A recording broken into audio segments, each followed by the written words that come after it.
أعوذ بالله من الشيطان الرجيم. وما من دابة في الأرض إلا على الله رزقها ويعلم مستقرها ومستودعها كل في كتاب مبين.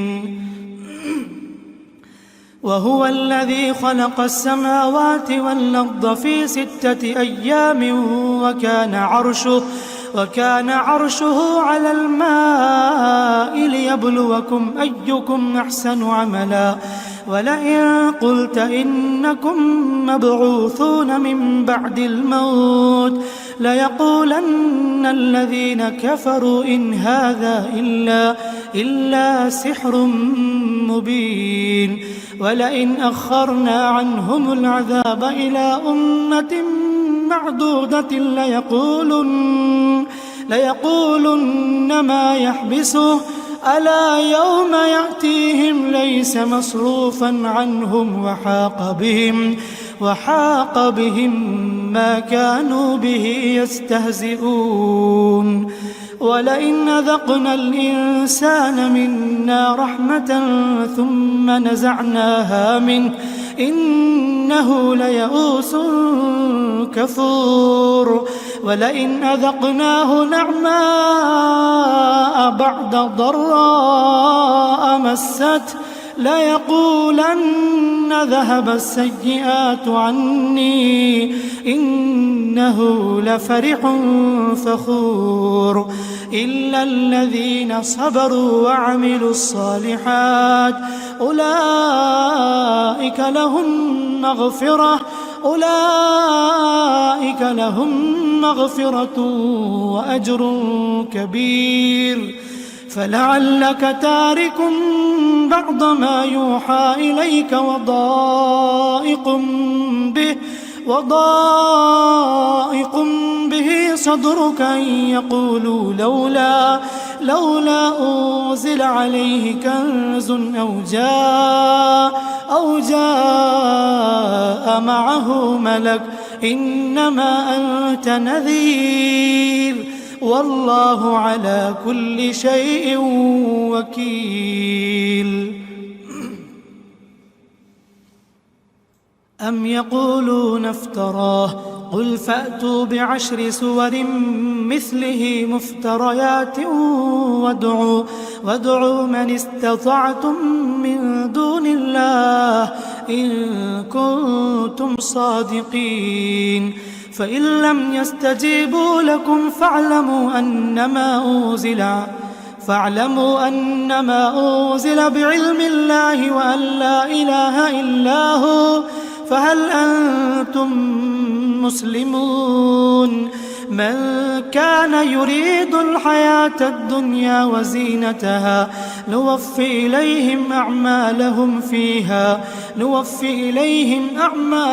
فيها وهم فيها لا يبخسون. أولئك الذين ليس لهم في الآخرة إلا النار وحبط ما صنعوا فيها وباطل ما كانوا يعملون. أفمن كان على بينة من ربه ويتلوه شاهد منه ومن قبله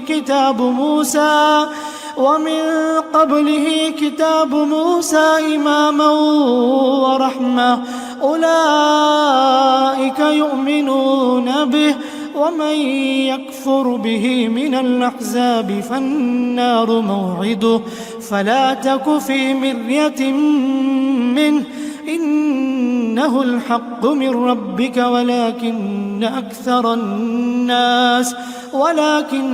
أكثر الناس لا يؤمنون.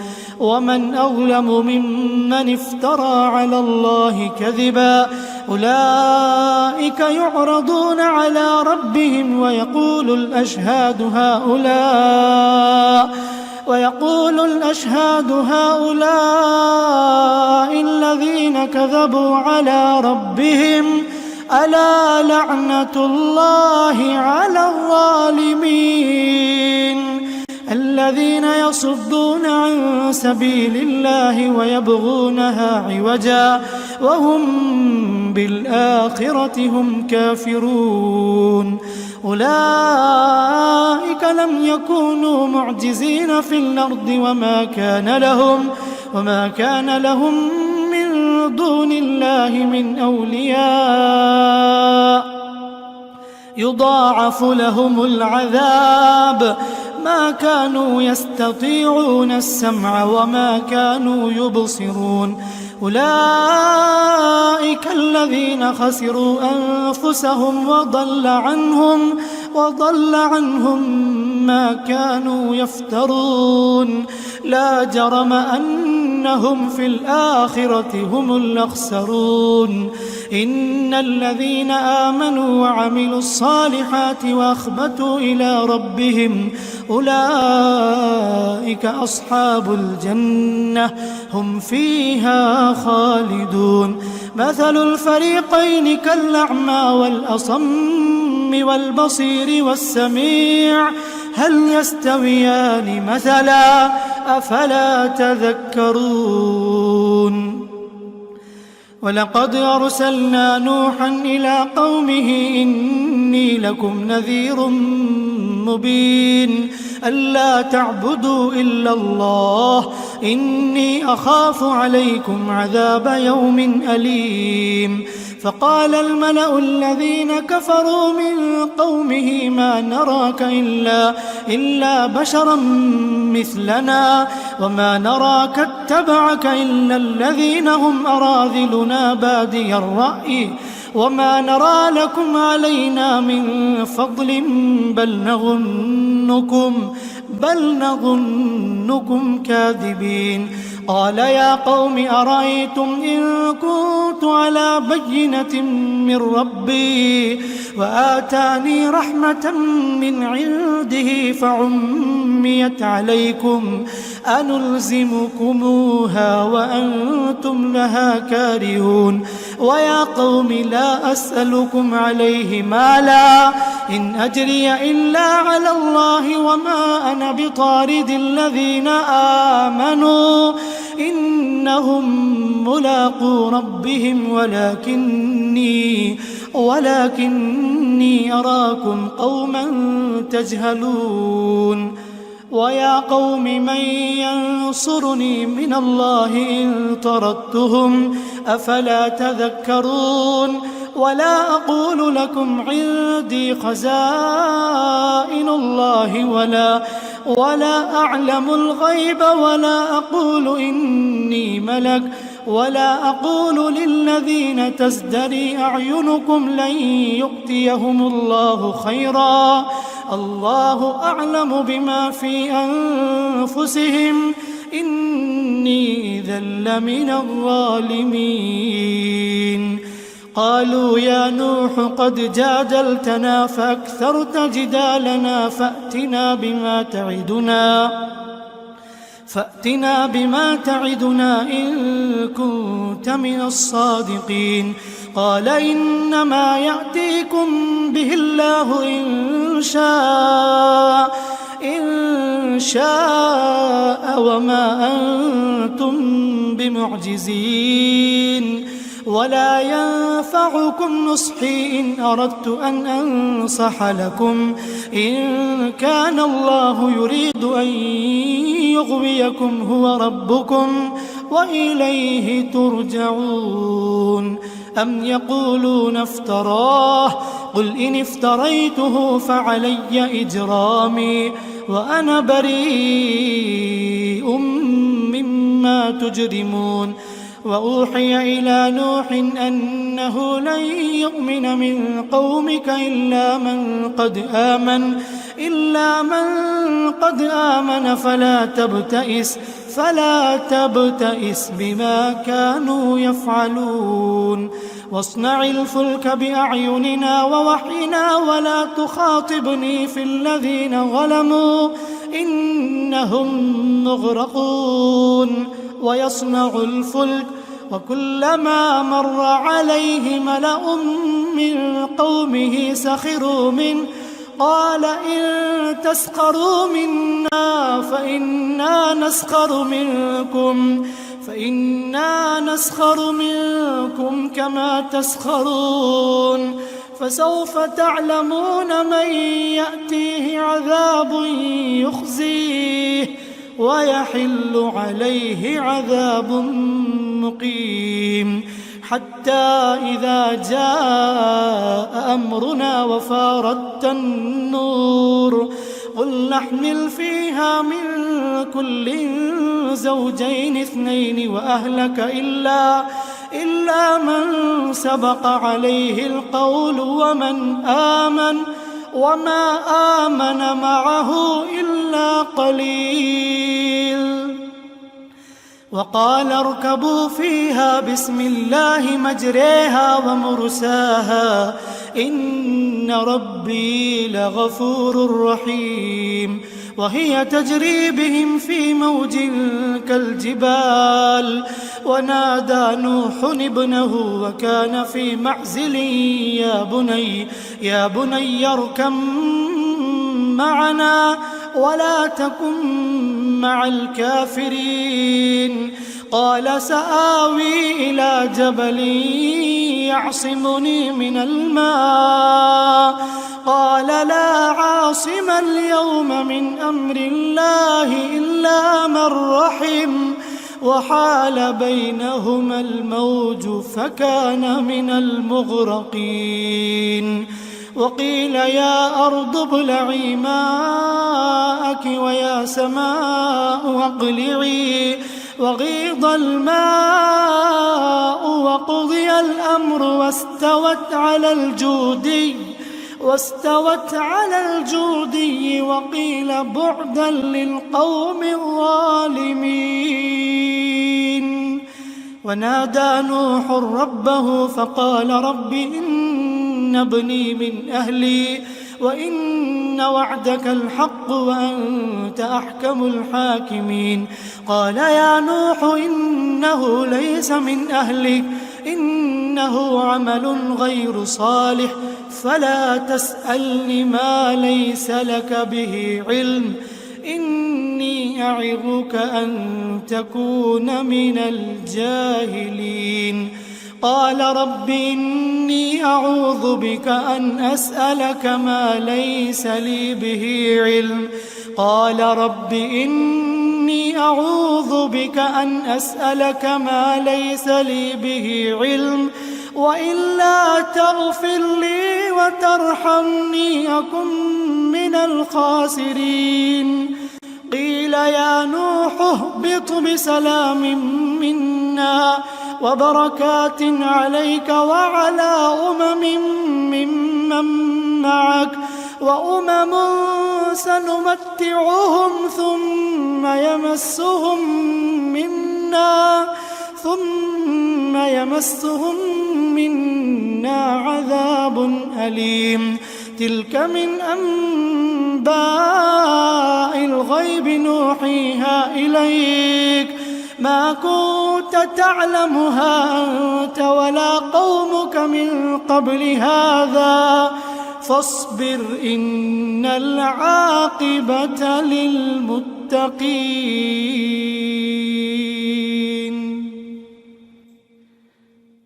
وإلى عاد أخاهم هودا قال يا قوم اعبدوا الله ما لكم من إله غيره إن أنتم إلا مفترون يا قوم لا أسألكم عليه أجرا إن أجري إلا على الذي فطرني أفلا تعقلون ويا قوم استغفروا ربكم ثم توبوا إليه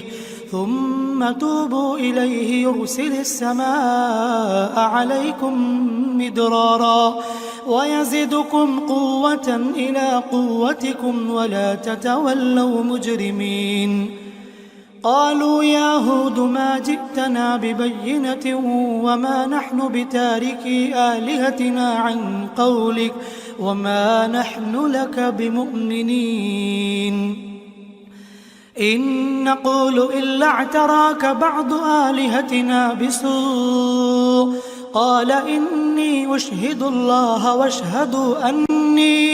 واشهدوا أني بريء مما تشركون من دونه فكيدوني جميعا ثم لا تنظرون إني توكلت على الله ربي وربكم ما من دابة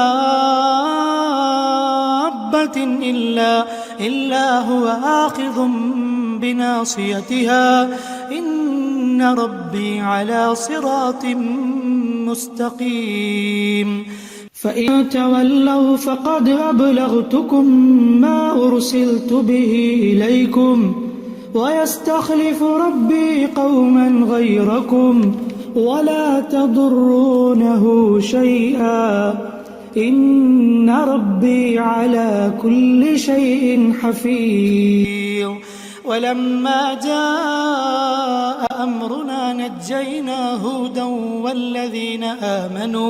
والذين آمنوا معه برحمة منا ونجيناهم من عذاب غليظ وتلك عاد جحدوا بآيات ربهم وعصوا رسله واتبعوا أمر كل جبار عنيد وأتبعوا في هذه الدنيا لعنة ويوم القيامة ألا إن عادا كفروا ربهم ألا بعدا لعاد قوم هود وإلى ثمود أخاهم صالحا قال يا قوم اعبدوا الله ما لكم من إله غيره هو أنشأكم من الأرض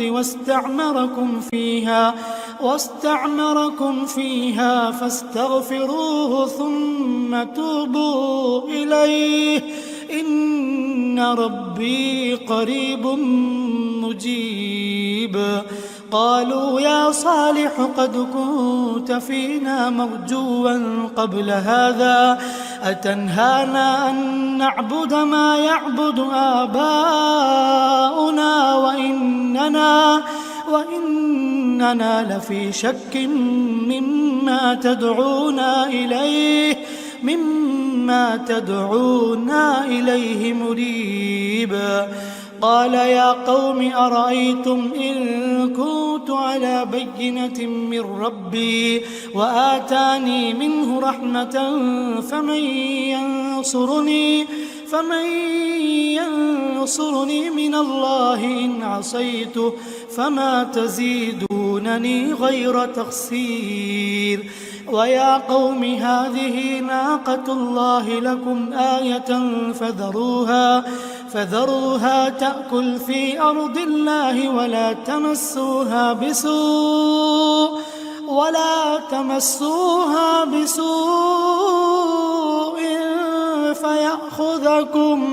فيأخذكم عذاب قريب فعقروها فقال تمتعوا في داركم 3 أيام ذلك وعد غير مكذوب فلما جاء أمرنا نجينا صالحا والذين آمنوا معه برحمة منا ومن خزي يومئذ إن ربك هو القوي العزيز وأخذ الذين ظلموا الصيحة فأصبحوا في ديارهم جاثمين كأن لم يغنوا فيها ألا إن ثمود كفروا ربهم ألا بعدا لثمود ولقد جاءت رسلنا إبراهيم بالبشرى قالوا سلاما قال سلام فما لبث أن جاء بعجل حنيذ فلما رأى أيديهم لا تصل إليهم نكرهم وأوجس منهم خيفة قالوا لا تخف إنا أرسلنا إلى قوم لوط وامرأته قائمة فضحكت فبشرناها بإسحاق ومن وراء إسحاق يعقوب قالت يا ويلتى ألد وأنا عجوز وهذا بعلي شيخا إن هذا لشيء عجيب قالوا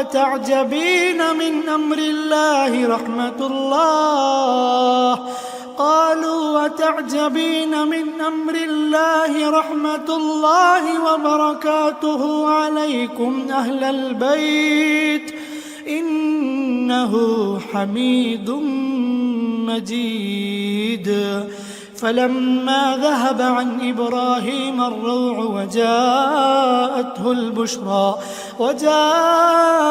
البشرى يجادلنا في قوم لوط إن إبراهيم لحليم أواه منيب يا إبراهيم أعرض عن هذا إنه قد جاء أمر ربك وإنهم آتيهم عذاب غير مردود ولما جاءت رسلنا لوطا سيء بهم وضاق بهم ذرعا وقال هذا يوم عصيب وجاءه قومه يهرعون إليه ومن قبل كانوا يعملون السيئات قال يا قوم هؤلاء بناتي هن أطهر لكم فاتقوا الله ولا تخزوني في ضيفي أليس منكم رجل رشيد قالوا لقد علمت ما لنا في بناتك من حق وإنك لتعلم ما نريد قال لو أن لي بكم قوة أو آوي إلى ركن شديد قالوا يا لوط إنا رسل ربك لن يصلوا إليك فأسر بأهلك بقطع من الليل ولا يلتفت منكم أحد إلا امرأتك إنه مصيبها ما أصابهم إن موعدهم الصبح أليس الصبح بقريب فلما جاء أمرنا جعلنا عاليها سافلها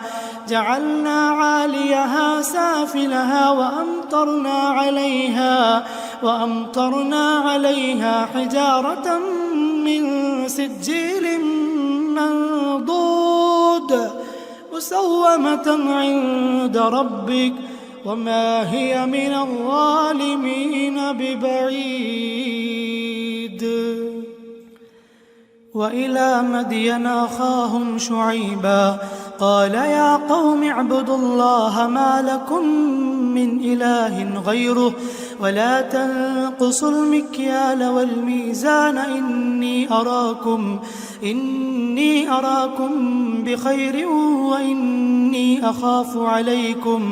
وإني أخاف عليكم عذاب يوم محيط ويا قوم أوفوا المكيال والميزان بالقسط ولا تبخسوا الناس أشياءهم ولا تعثوا في الأرض مفسدين بقية الله خير لكم إن كنتم مؤمنين وما أنا عليكم بحفيظ. قالوا يا شعيب وصلاتك تأمرك أن نترك ما يعبد آباؤنا أو أن نفعل في أموالنا ما نشاء إنك لأنت الحليم الرشيد. قال يا قوم أرأيتم إن كنت على بينة من ربي ورزقني منه رزقا حسنا وما أريد أن أخالفكم إلى ما أنهاكم عنه إن أريد إلا الإصلاح ما استطعت وما توفيقي إلا بالله عليه توكلت وإليه أنيب. ويا قوم لا يجرمنكم شقاقي أن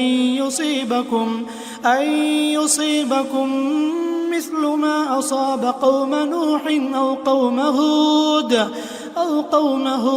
أو قوم صالح وما قوم لوط منكم ببعيد.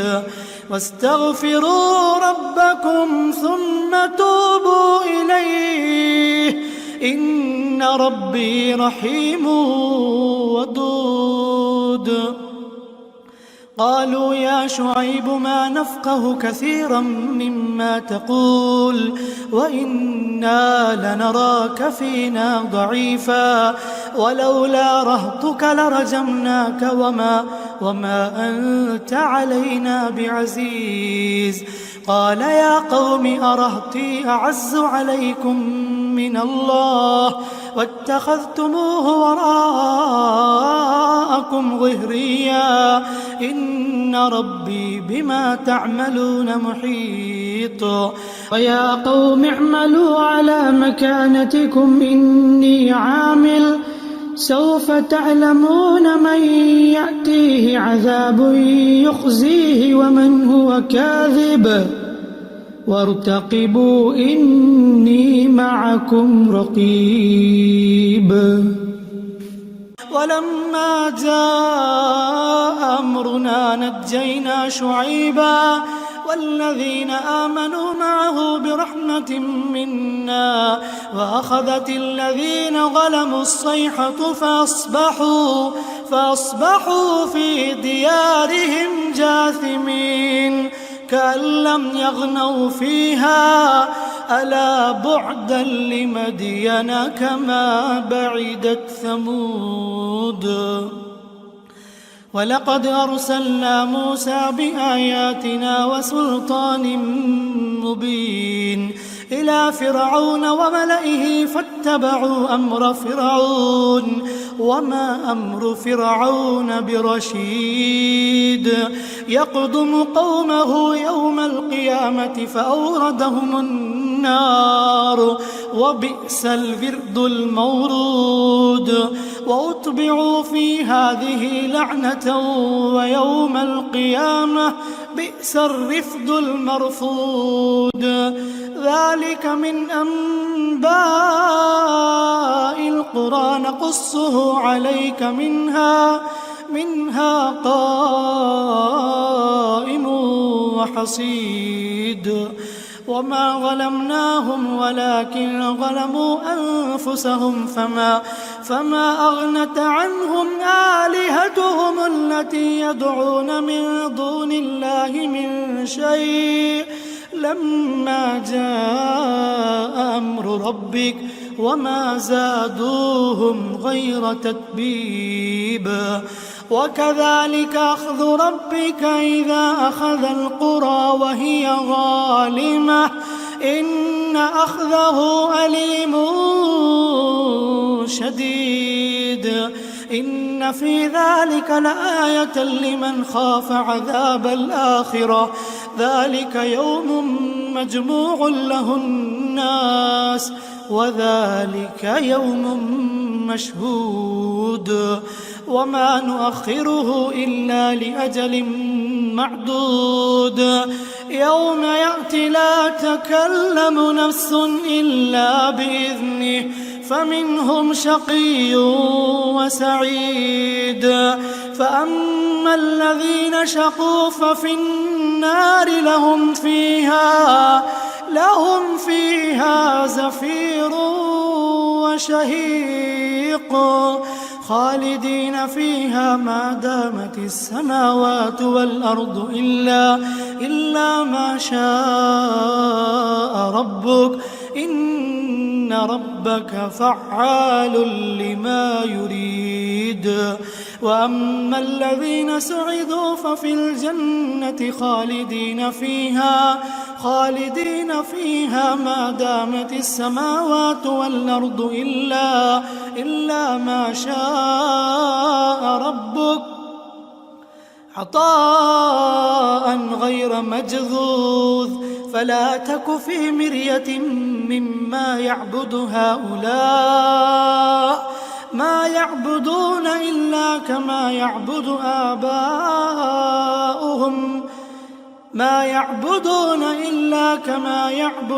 آباؤهم من قبل وإنا لموفوهم نصيبهم غير منقوص.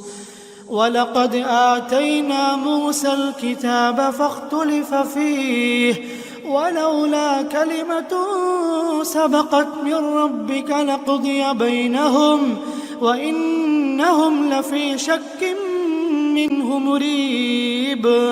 وإن كلا لما ليوفينهم ربك أعمالهم إنه بما يعملون خبير. فاستقم كما أمرت ومن تاب معك ولا تطغوا إنه بما تعملون بصير. ولا تركنوا إلى الذين ظلموا فتمسكم النار وما لكم من دون الله من أولياء ثم لا تنصرون. وأقم الصلاة طرفي النهار وزلفا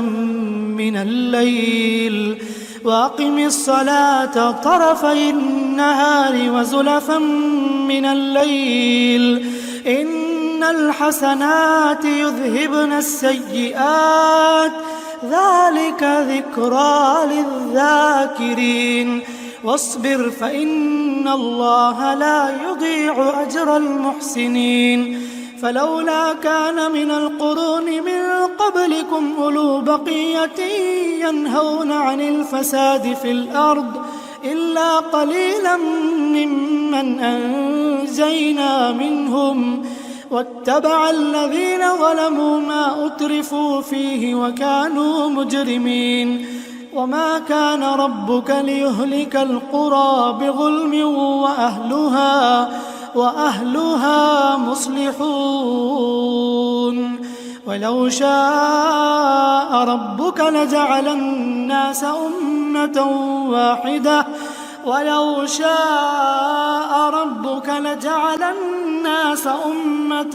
واحدة ولا يزالون مختلفين إلا من رحم ربك ولذلك خلقهم.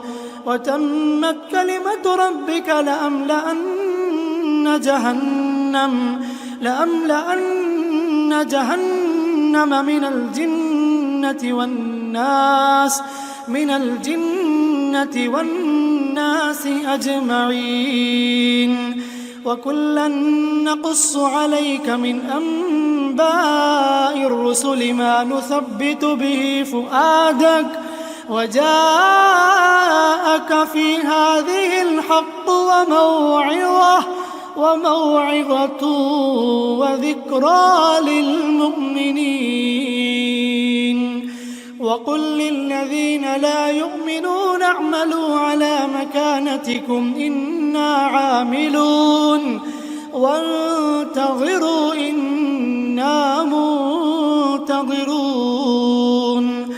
ولله غيب السماوات والأرض ولله غيب السماوات والأرض وإليه يرجع الأمر كله فاعبده وتوكل عليه وما ربك بغافل عما تعملون.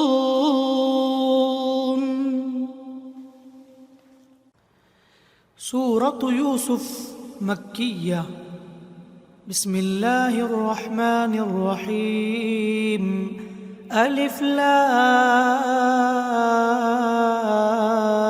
را تلك آيات الكتاب المبين إنا أنزلناه قرآنا عربيا لعلكم تعقلون. نحن نقص عليك أحسن القصص بما أوحينا إليك هذا القرآن وإن كنت من قبله لمن الغافلين. إذ قال يوسف لأبيه يا أبت إني رأيت 11 كوكبا والشمس والقمر رأيتهم لي ساجدين. قال يا بني لا تقصص رؤياك على إخوتك فيكيدوا لك كيدا إن الشيطان للإنسان عدو مبين. وكذلك يجتبيك ربك ويعلمك من تأويل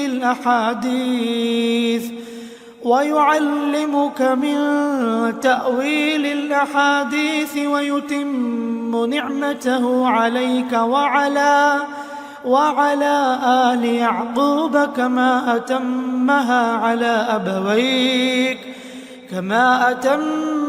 على أبويك من قبل إبراهيم وإسحاق إن ربك عليم حكيم.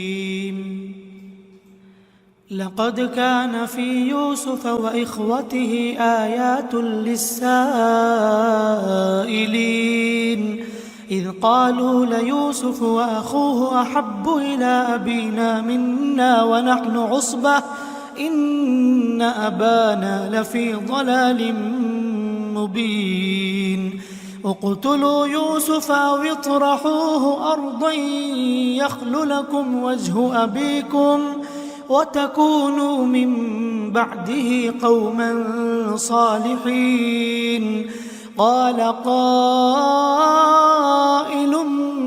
منهم لا تقتلوا يوسف وألقوه في غيابة الجب يلتقطه بعض السيارة إن كنتم فاعلين. قالوا يا أبانا ما لك لا تأمنا على يوسف وإنا له لناصحون. أرسله معنا غدا يرتع ويلعب وإنا له لحافظون. قال إني ليحزنني أن تذهبوا به وأخاف أن يأكله الذئب وأنتم عنه غافلون. قالوا لئن أكله الذئب ونحن عصبة إنا إذا لخاسرون. فلما ذهبوا به وأجمعوا أن يجعلوه في غيابة الجب وأوحينا إليه لتنبئنهم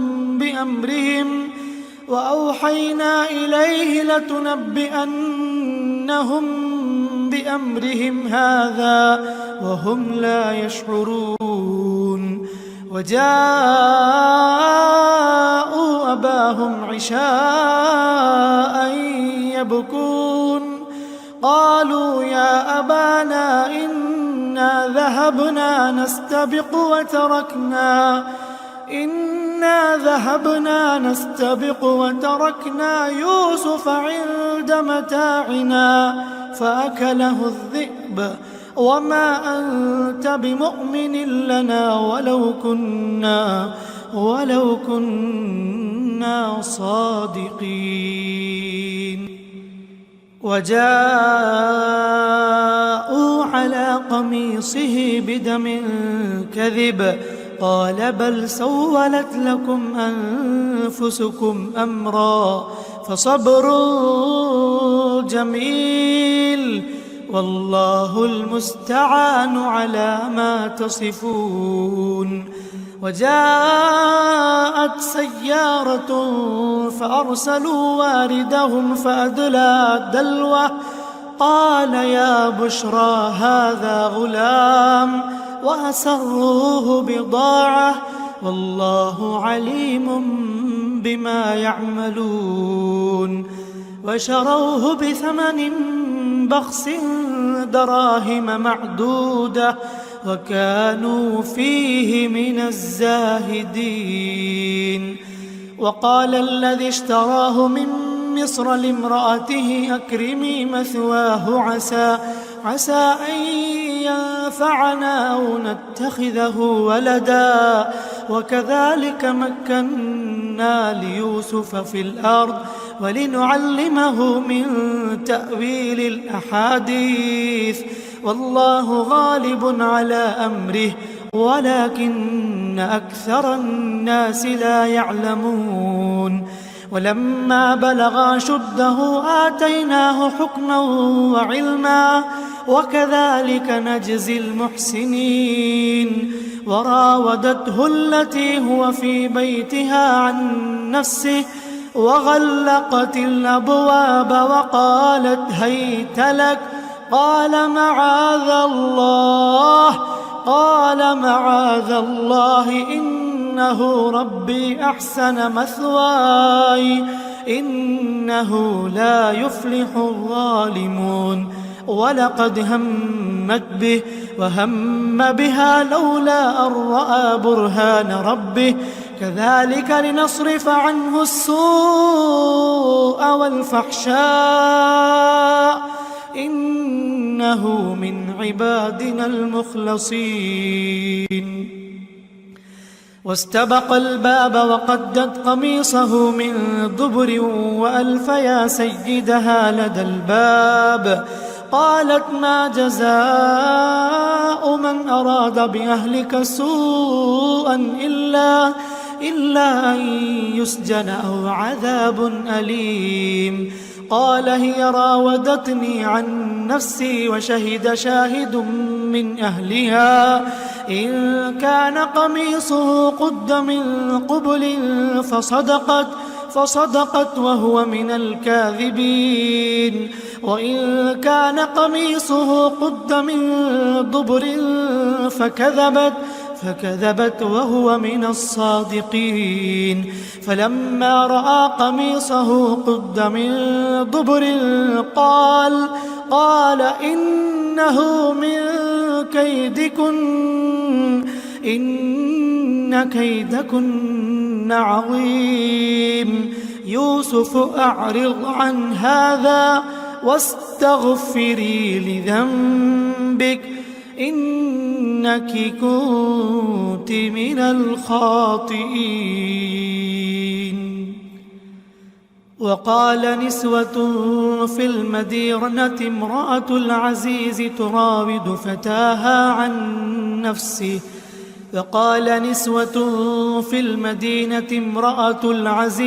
تراود فتاها عن نفسه قد شغفها حبا إنا لنراها في ضلال مبين. فلما سمعت بمكرهن أرسلت إليهن وأعتدت لهن متكأ وآتت كل واحدة منهن سكينا وقالت اخرج عليهن. فلما فلما رأينه أكبرنه وقطعن أيديهن وقلن حاش لله ما هذا بشرا إن هذا إلا ملك كريم. قالت فذلكن الذي لمتنني فيه ولقد راودته عن نفسه فاستعصم ولئن لم يفعل ما آمره ليسجنن وليكون من الصاغرين. قال رب السجن أحب إلي مما يدعونني إليه وإلا تصرف عني كيدهن أصب إليهن وأكن من الجاهلين. فاستجاب له ربه فصرف عنه كيدهن إنه هو السميع العليم. ثم بدا لهم من بعد ما رأوا الآيات ليسجننه حتى حين. ودخل معه السجن فتيان قال أحدهما إني أراني أعصر خمرا وقال الآخر إني أراني أحمل فوق رأسي خبزا تأكل الطير منه نبئنا بتأويله إنا نراك من المحسنين. قال لا يأتيكما طعام ترزقانه إلا نبأتكما بتأويله قبل أن يأتيكما ذلكما مما علمني ربي إني تركت ملة قوم لا يؤمنون بالله وهم بالآخرة هم كافرون. واتبعت ملة آبائي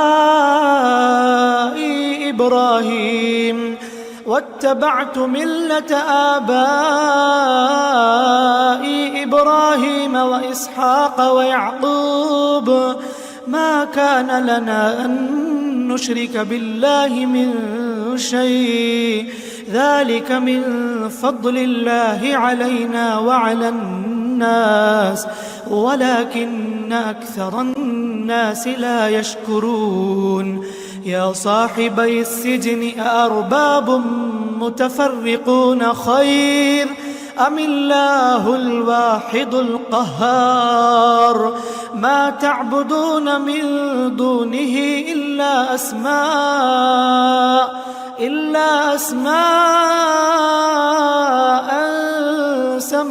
سميتموها أنتم وآباؤكم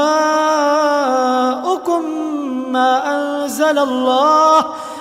أنزل الله بها من سلطان إن الحكم إلا لله أمر ألا تعبدوا إلا إياه ذلك الدين القيم ولكن أكثر الناس لا يعلمون.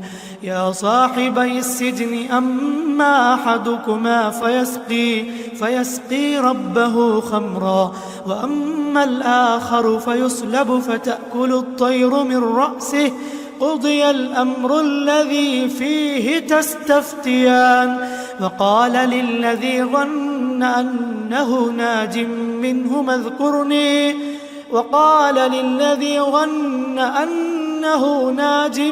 منه اذكرني عند ربك فأنساه الشيطان ذكر ربه فلبث في السجن 10 سنين. وقال الملك إني أرى 7 بقرات سمان يأكلهن 7 عجاف و7 سنبلات خضر وأخر يابسات. يا أيها الملأ أفتوني في رؤياي إن كنتم للرؤيا تعبرون. قالوا أضغاث أحلام وما نحن بتأويل الأحلام بعالمين. وقال الذي نجا منهما وادكر بعد أمة أنا أنبئكم بتأويله فأرسلون. يوسف أيها الصديق أفتنا في سبع بقرات سمان يأكلهن سبع عجاف وسبع سنبلات خضر وأخر يابسات لعلي يرجع إلى الناس لعلهم يعلمون. قال تزرعون 7 سنين دأبا فما حصدتم فذروه في سنبله إلا قليلا مما تأكلون. ثم يأتي من بعد ذلك 7 شداد يأكلن ما قدمتم لهن إلا قليلا مما تحصنون. ثم يأتي من بعد ذلك عام فيه يغاث الناس وفيه يعصرون.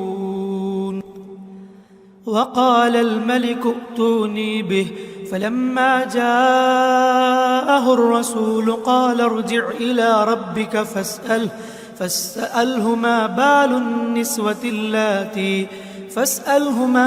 النسوة اللاتي قطعن أيديهن إن ربي بكيدهن عليم. قال ما خطبكن إذ راوتن يوسف عن نفسه قلنا حاش لله ما علمنا عليه من سوء. قالت امرأة العزيز الآن حصحص الحق أنا راودته عن نفسه وإنه لمن الصادقين. ذلك ليعلم أني لم أخنه بالغيب وأن الله لا يهدي كيد الخائنين.